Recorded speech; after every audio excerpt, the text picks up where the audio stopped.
How many of you had an infected wound? Any kind of a wound, whether a wound of a surgery, whether a wound, a cut on your hand, and then you look at it, it's supposed to heal, but it's not healing. And you go and you see your physician and he says, oh, there is pus inside the wound. And what do? He said, we have to open it. We have to clean the pus completely. And we have to make sure that whatever caused that infection doesn't come back again. And you keep cleaning and you keep protecting. With time, the wound will heal. That's my heart and yours.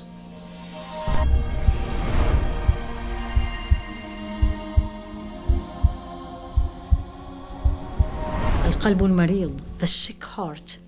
Something caused that heart to move away, change from the crystal when I and you were born, to become dirty, to become small dots of black and dirt, and no one is cleaning, so it gets infected. القلب المريض. And Allah mentioned it in the Quran. ولا تخضعن بالقول فيطمع الذي في قلبه مرض.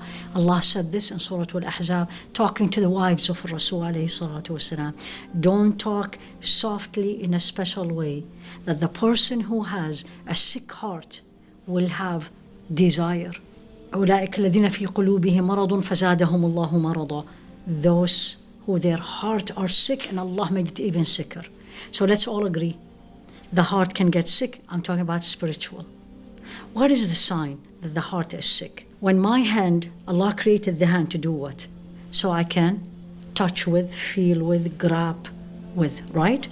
If my hand cannot do it, cannot move, cannot grab my heart, my hand is sick. Same thing with my eyes. Allah created or gave me the eye so I can see. If I can't see, I'm blind, then my eyes are sick. So the heart was created, as we said before, to know Allah, sign of knowing Allah, you love Allah, sign you love Allah, I love Allah, we love Allah, that we obey Him, do everything He said, stay away from everything He said don't do. My heart gets sick when he or she does not do that. Meaning, the heart will not always follow what Allah tells him. Not always. Sometimes it does, sometimes it does not. Remember the morning debate of Fajr? Get up, don't get up? Or when I am upset and I want to say this because it's going to make me feel better. And then there is a debate. Don't say it, it's not pleasing to Allah. Don't say that, you shouldn't do this. And then there is another voice in me, yes, say it, they deserve it. You're going to feel much better. Vent. That's al-qalb al-marid, the two. And again, as we said, whichever wins, then the heart will change accordingly. Beautiful hadith of Rasul alayhi salatu wasalam, and Haifaa ibn al-Yaman. He said, Rasul alayhi salatu wasalam said, temptations will be presented, تعرض على القلوب كالحصير عودا عودا, like when we have a mat, one reed next to the other, like when we are knitting, one thread after the other. And then what happens? The hearts will either accept this temptation, فأي قلب أشربها, meaning I accepted it, then there will be a black dot. وأي قلب أنكرها, and if the heart rejects it, the heart stays white. And this is going to continue. If I don't reject it, my heart gradually will become black. And he described it. حتى يصير أسودا, becomes black.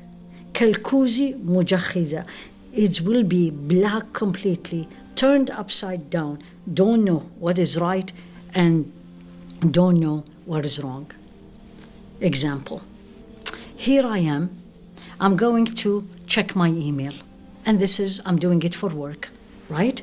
Or to check on someone. Checking my email. And suddenly an ad shows up on the screen. That ad is a temptation. Has things that is displeasing to Allah, and I know it. And my eyes first saw it unintentionally. But then I liked it. Temptation. It was presented to my heart. 1. Now the choice is mine. Keep looking. Now it is like the threads one by one, every time, whether this one or next time or next time or another thing. And if this happened, and it will, but then I immediately say, oh ya Allah, please forgive me, I shouldn't do that. I shouldn't, because it's going to affect me. That's what he said, alayhi salatu wasalam. It will be removed. The heart stays clean. The heart stays the vase. If I didn't, and I say, what did I do? Everyone is doing it. Just a look. It's not a big deal. Just 10 seconds. Then it's going to stay one by one, one by one. With time, the heart becomes black. How do I know this? When I look at haram, I don't see it's haram. I don't feel anything. It's normal. Everyone is doing it. It's beautiful. Versus if I immediately reject it, it's like when I find in a plate a spot that's not clean. Immediately I go to the sink and I bring the sponge and I clean it. The plate stays clean. And the sign the plate is clean, basically my heart, will know right away that this is something I shouldn't do. There is so much viruses spiritually around us. There's a lot of bacteria spiritually around us, and unfortunately, it is free, it's available, everyone do it, and it's very accessible. So here I am, I need to protect myself. And the best way of protecting yourself or myself, two things. Number one, identify them, know them, that these are not good for my heart. Anything simple, anything Allah said don't do, because it's good for me. أحل لهم الطيبات وحرم عليهم الخبائث. Subhanallah, Allah said this clearly, that He sent the Rasul alayhi salatu wasalam to us. Anything and everything, Allah made it haram, forbidden, prohibited. Rest assured, don't have a doubt, it is not good for you. Just recently a study came out, very recently, said that alcohol is not good for the human being. Subhanallah. That's why Allah, and take this example and apply it to everything. And everything Allah said, it's halal, do it. It's good for me. I need to protect that heart, that vase. When we have expensive things, when we have something very valuable, we don't throw it here and there. And we don't let anyone touch it. We normally protect it, keep it. Oh, it's expensive, it's valuable. What is more valuable than that pure heart that will take me directly to Jannah, that will take me directly to Allah?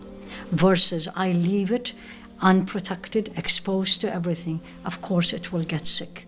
And the sicker it gets, the harder it gets to cure it. So, and number two, you need to, when we get sick, what do? We take antibiotic if it's bacteria, if it is virus, remember the COVID, cover your face, stay away, the distance. Spiritually, you need to take precautions and the medications, remembering Allah subhanahu wa ta'ala in these days, blessed days, fasting, reading the Quran, anything, do a lot of good deeds, help people, forgive people, pardon people. All these good deeds is literally like you're taking a medicine for your headache or you're taking a medicine for your infection. It will keep the heart sound and less and less and less sick. Take home message. Know that the heart doesn't stay the same. The heart can get sick easily. There is viruses and bacteria outside. But walillahi alhamd, by His grace, we can take care of them. Identify those viruses in your heart, in your life. Each one has different ones. And also identify what I can do to protect me. And don't forget ever that the one who will cure you is the one and only, Ash-Shafi, the one who cures. And keep asking Allah to cure your heart. Allahumma alhim nufusana taqwaha wa zakkiha anta khayru man zakkaha. Ya Allah, purify ourselves, our hearts, our inside, and keep purifying it as much as you can, because you are the best one who can do it. Ya Rabbi, Ameen. ولا تخزني يوم يبعثون يوم لا ينفع مال ولا بنون إلا من أتى الله بقلب سليم.